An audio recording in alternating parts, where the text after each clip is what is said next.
بسم اللہ الرحمن الرحیم۔ السلام علیکم ورحمۃ اللہ وبرکاتہ۔ میرا نام قاری محمد اسد اللہ ہے اور آپ کا شکر گزار ہوں کہ آپ نے میری یہ ویڈیو دیکھنے کے لیے وقت نکالا۔ ناظرین، آج کی ویڈیو کا ٹاپک ہے قابیل اور حابیل کون تھے؟ قابیل نے حابیل کو کیوں قتل کیا؟ یہ آپس میں کیسے دشمن ہوئے؟ یہ کس کے بیٹے تھے؟ کون ماں باپ کا کہنا نہیں مانتا تھا اور کون مانتا تھا؟ مکمل معلومات آج کی ویڈیو میں، تو یہ ویڈیو شروع سے لے کر اینڈ تک دیکھیں۔ تو ویڈیو سٹارٹ کرتے ہیں، غور سے سنیں۔ قرآن مجید میں حضرت آدم علیہ السلام کے دو بیٹوں قابیل اور حابیل کا قصہ ہے، اور ہم تم کو سناتے ہیں کہ حضرت آدم علیہ السلام اور حوا علیہ السلام سے بہت اولاد ہوئی۔ انہیں میں دو بچے قابیل اور حابیل تھے۔ قابیل بہت بڑا لڑکا تھا، لیکن یہ ماں باپ کا کہنا نہیں مانتا تھا۔ حابیل چھوٹا بھائی تھا جو ماں باپ کا کہنا مانتا تھا۔ اقلیمہ ایک لڑکی تھی جس سے قابیل شادی کرنا چاہتا تھا، مگر حضرت آدم علیہ السلام اور حوا علیہ السلام اس کی شادی اپنے چھوٹے بیٹے حابیل سے کرنا چاہتے تھے جو نیک اور شریف تھا، اس لیے قابیل اپنے ماں باپ اور بھائی کا دشمن ہو گیا۔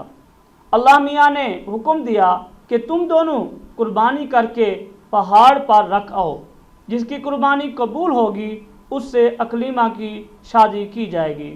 اللہ میاں کو اپنے نیک بندے پسند ہوتے ہیں اور وہ ان کی مدد کرتا ہے۔ آسمان سے ایک آگ آئی اور حابیل کی قربانی کو لے گئی، یعنی حابیل کی قربانی قبول ہو گئی۔ اب اس کے بھائی قابیل کو بہت غصہ آیا۔ اس نے حابیل سے کہا کہ میں تجھ کو قتل کر دوں گا۔ حابیل نے کہا، اللہ نیک بندوں کی قربانی قبول کرتا ہے، اگر تم مجھ سے لڑو گے تو میں تم پر ہاتھ نہیں اٹھاؤں گا۔ آخر کار ایک دن قابیل نے حابیل کو قتل کر دیا۔ دنیا میں یہ پہلا قتل تھا جو قابیل نے اپنے بھائی حابیل کا کیا۔ قتل کرنے کے بعد قابیل کو فکر ہوئی کہ حابیل کی لاش کا کیا کرے، کس طرح چھپائے۔ اس نے دیکھا کہ ایک کوا چونچ سے زمین کھود کر ایک دوسرے مرے ہوئے کوے کو دفن کر رہا ہے۔ تب اس نے بھی اپنے بھائی حابیل کو زمین کھود کر دفن کر دیا اور خود جا کر آگ کی پوجا کرنے لگا۔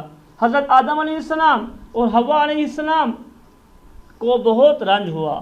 قابیل اور حابیل دونوں بھائیوں کے جھگڑے سے ہم کو سبق کیا ملنا چاہیے کہ ہمارا حقیقی بھائی یا مسلمان بھائی اگر ہم پر زیادتی کرے تو بہتر یہ ہے کہ ہم صبر کریں اور اپنے بھائی پر ہاتھ نہ اٹھائیں۔ قابیل نے بھی اپنے بھائی کو قتل کیا۔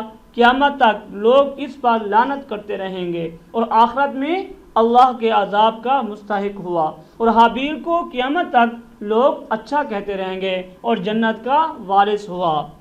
تو امید کرتا ہوں آج کی ویڈیو میں آپ کو بہت معلومات ملی ہوگی۔ آج کے لیے اتنا ہی، نئی معلوماتی ویڈیو میں حاضر ہوں گے۔ اپنا خیال رکھیے گا۔ اللہ حافظ۔